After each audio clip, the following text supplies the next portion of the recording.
ನೋಡಿ, ಮೊದಲಿಗೆ ಸ್ಟವ್ ಅಂಟಿಸ್ಕೊಂಡಿದ್ದೀನಿ. ಇವಾಗ ಇದಕ್ಕೆ ಆಯಿಲ್ ಒಂದು 4 ಟೇಬಲ್ ಸ್ಪೂನ್ ಆಗುವಷ್ಟು ಆಯಿಲ್ ಹಾಕ್ಕೊಂಡಿದ್ದೀನಿ.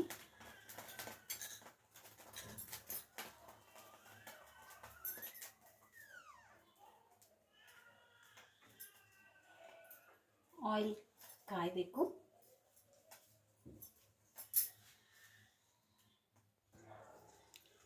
ಆಯಿಲ್ ಕಾದ್ಮೇಲೆ ನೋಡಿ, ಒಂದು ಮೀಡಿಯಮ್ ಸೈಜಷ್ಟು ಅಂತ ಬೆಳ್ಳುಳ್ಳಿನ ನಾನು ಈ ಥರ ಸಿಪ್ಪೆ ಬಿಡಿಸಿಟ್ಕೊಂಡಿದ್ದೀನಿ.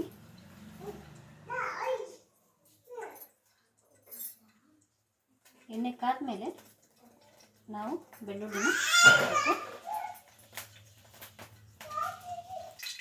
ನೋಡಿ, ಬೆಳ್ಳುಳ್ಳಿನ ಹಾಕ್ತಾ ಇದ್ದೀನಿ.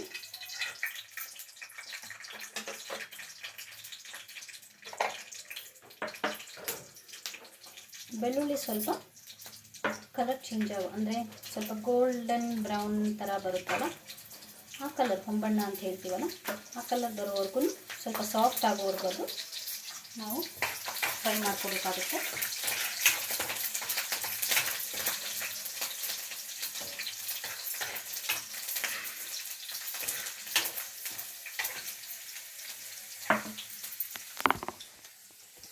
ನೋಡಿ, ಇದು ಇವಾಗ ಆಗಿದೆ.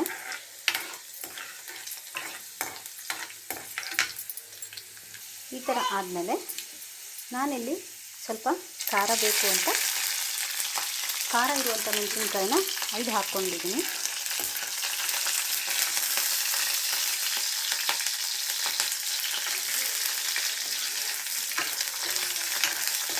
ಫ್ಲೇಮ್ನ ಸ್ವಲ್ಪ ನೀವು ಲೋ ಅಲ್ಲೇ ಇಟ್ಕೋಬೇಕು. ಇದಾಗಿದ್ಮೇಲೆ ಒಂದು ಅರ್ಧ ನಾರ್ಮಲ್ ಈರುಳ್ಳಿ ತೊಗೊಂಡಿದ್ದೀನಿ, ಹಾಗೆ ಸ್ಪ್ರಿಂಗ್ ಆನಿಯನ್ ಅಂತಾರಲ್ಲ ಚಿಕ್ಕ ಈರುಳ್ಳಿ, ಅದನ್ನು ಹಾಕ್ಕೊಂಡಿದ್ದೀನಿ. ಚೆನ್ನಾಗಿ ಫ್ರೈ ಮಾಡ್ಕೋಬೇಕು.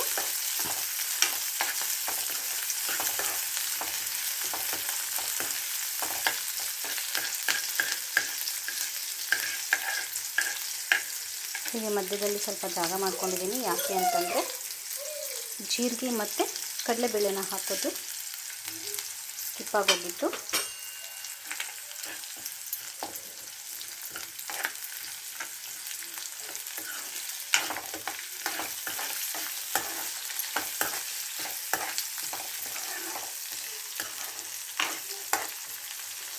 ಆನಿಯನ್ ಚೆನ್ನಾಗಿ ಟ್ರಾನ್ಸ್ಪರೆಂಟ್ ಆಗೋವರೆಗೂ ನೀವು ಫ್ರೈ ಮಾಡ್ಕೋಬೇಕಾಗುತ್ತೆ.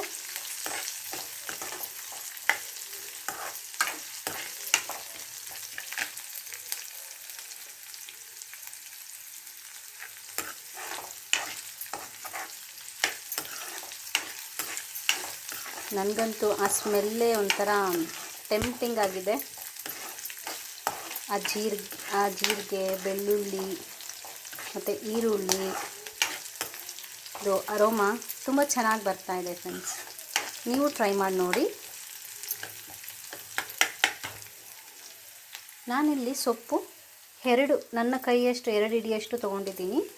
ಸೊ ಅದಕ್ಕೆ ನಾನು ಅದೇ ಮೆಷರ್ಮೆಂಟ್ ತಕ್ಕ ಹಾಗೆ 1 ಬೆಳ್ಳುಳ್ಳಿ, ಹಾಗೆ 5 ಮೆಣಸಿನ್ಕಾಯಿ, ಮತ್ತು ಈ ಸ್ಪೂನಲ್ಲಿ 2 ಟೇಬಲ್ ಸ್ಪೂನ್ ಆಗೋಷ್ಟು ಕಡಲೆಬೇಳೆ, ಹಾಗೆ ಒಂದು ಅರ್ಧ ಚಮಚದಷ್ಟು ಜೀರಿಗೆನ ಹಾಕ್ಕೊಂಡಿದ್ದೀನಿ. ಸೊ ಈರುಳ್ಳಿ ಫ್ರೈ ಆಯಿತು. ಇವಾಗ ನೋಡಿ, ಒಂದು 2 ಕಡ್ಡಿಯಷ್ಟು ಕರಿಬೇವು ತೊಗೊಂಡಿದ್ದೀನಿ.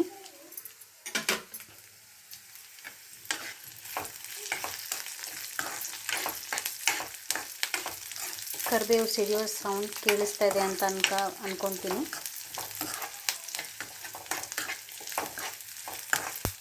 ಇದಂತೂ ತುಂಬಾ ಚೆನ್ನಾಗಿರುತ್ತೆ ಫ್ರೆಂಡ್ಸ್. ಯಾಕೆ ಅಂತಂದರೆ ಇವಾಗ ತುಂಬ ಮಳೆ ಬರ್ತಾ ಇರುತ್ತೆ, ಸ್ವಲ್ಪ ವೆದರು ಕೂಲಾಗಿರುತ್ತೆ. ಸೊ ಅವಾಗ ನನಗಂತೂ ಟ್ಯಾಂಗಿಯಾಗಿ ತಿನ್ನಬೇಕು, ಖಾರವಾಗಿ ತಿನ್ನಬೇಕು ಅಂತ ಅನ್ನಿಸ್ತಾ ಇರುತ್ತೆ. ಸೊ ಆ ಟೈಮಲ್ಲಿ ಇದನ್ನು ನಾವು ಮಾಡ್ಕೋಬೋದು. ಮನೆಯವರೆಲ್ಲರೂ ಇಷ್ಟಪಟ್ಟು ತಿಂತಾರೆ. ನೀವು ಮಕ್ಕಳಿಗೆ ಇದನ್ನು ಕೊಡ್ಬೋದು. ಯಾಕಂದರೆ ಮಕ್ಕಳು ಚಟ್ನಿ ತಿನ್ನಲ್ಲ ಅಂತಂದಾಗ ನೀವು ಇದನ್ನು ಸಾಂಬಾರು ಕೂಡ ಮಾಡ್ಬೋದು. ಆ ರೆಸಿಪಿನೂ ನಾನು ನಿಮಗೆ ಶಾರ್ಟ್ಲಿ ಹಾಕ್ತೀನಿ. ಸೊ ಇವಾಗೆಲ್ಲ ಆಗಿದೆ.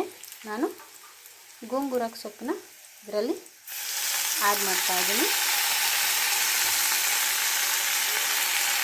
ಸೊಪ್ಪನ್ನ ಆ್ಯಡ್ ಮಾಡಿದ ತಕ್ಷಣ ಮತ್ತೆ ಅಗೇನ್ ನೀವು ಫ್ಲೇಮು ಲೋ ಇದೆನೋ ಇಲ್ವೋ ಅಂತ ಚೆಕ್ ಮಾಡ್ಕೋಬೇಕು.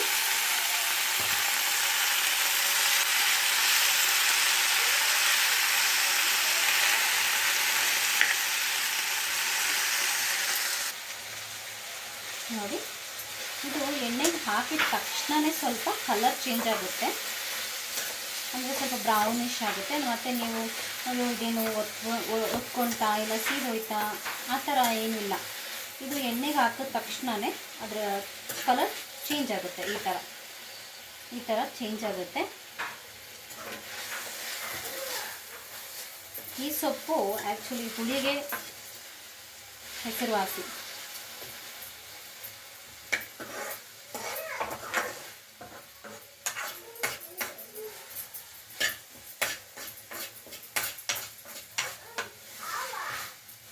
ನೋಡಿ ಎಷ್ಟು ಬೇಗನೆ ಇದಾಗಬೇಕು, ಯಾಕೆಂದರೆ ಅದು ಸೊಪ್ಪಲ್ವಾ, ತುಂಬ ಬೇಗನೆ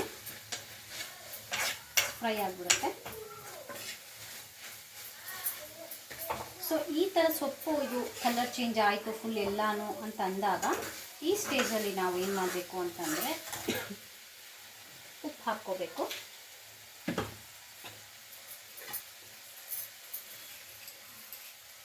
ನೋಡಿ, ನಾನು ಇಷ್ಟು ಉಪ್ಪು ಹಾಕ್ತಾಯಿದ್ದೀನಿ. ಇದು ಕರೆಕ್ಟಾಗಿ ಆಗುತ್ತೆ. ನಿಮ್ಮ ಮನೆಯಲ್ಲಿ ಎಷ್ಟು ಜನ ಮೆಂಬರ್ಸ್ ಇದ್ದಾರೆ ಏನು ಅದ್ರ ಮೇಲೆ ನೀವು ಕ್ವಾಂಟಿಟಿನ ಮಾಡ್ಕೋಬೇಕಾಗುತ್ತೆ. ಸ್ವಲ್ಪ ಜಾಸ್ತಿ ಹೆಚ್ಚು ಕಡಿಮೆ ನೀವು ನೋಡಿಕೊಂಡು ಮಾಡ್ಕೋಬೇಕು.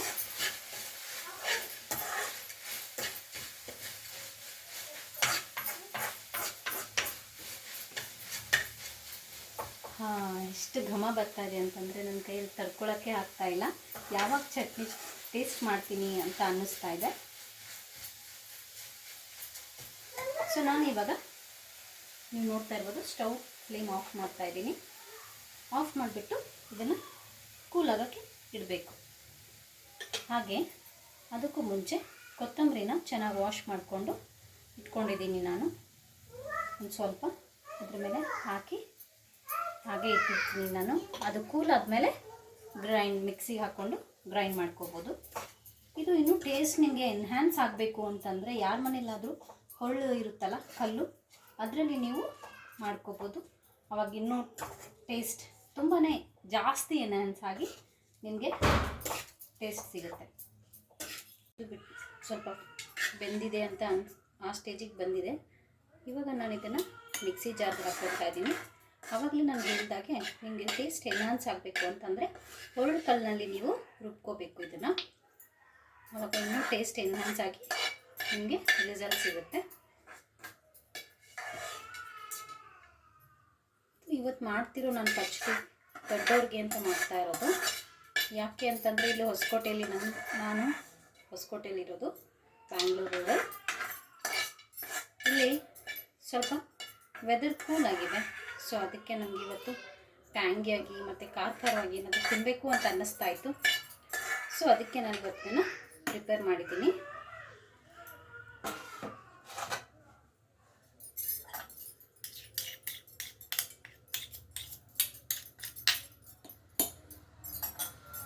ಮತ್ತು ಇವಾಗ ಇದಕ್ಕೆ ನೀರು ಆ್ಯಡ್ ಮಾಡೋ ಹಾಗಿಲ್ಲ. ನೀರು ಕೂಡ ಸ್ವಲ್ಪ ನೋಡಿಬಿಟ್ಟು ಆಮೇಲೆ ನೀವು ಆ್ಯಡ್ ಮಾಡ್ಕೋಬೋದು. ನೋಡಿ, ಇದನ್ನು ನಾನು ರುಬ್ಕೋತಾ ಇದ್ದೀನಿ, ರುಬ್ಕೊಂಡು ಬರ್ತೀನಿ.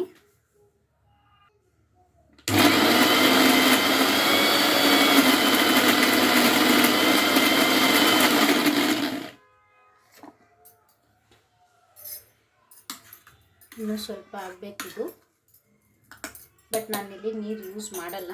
ನನಗೆ ಸ್ವಲ್ಪ ಪಚಡಿ ಅಂತಂದರೆ ನಮ್ಮ ಆಂಧ್ರ ಸ್ಟೈಲಲ್ಲಿ ಸ್ವಲ್ಪ ತಿಕ್ಕಾಗಿರಬೇಕು.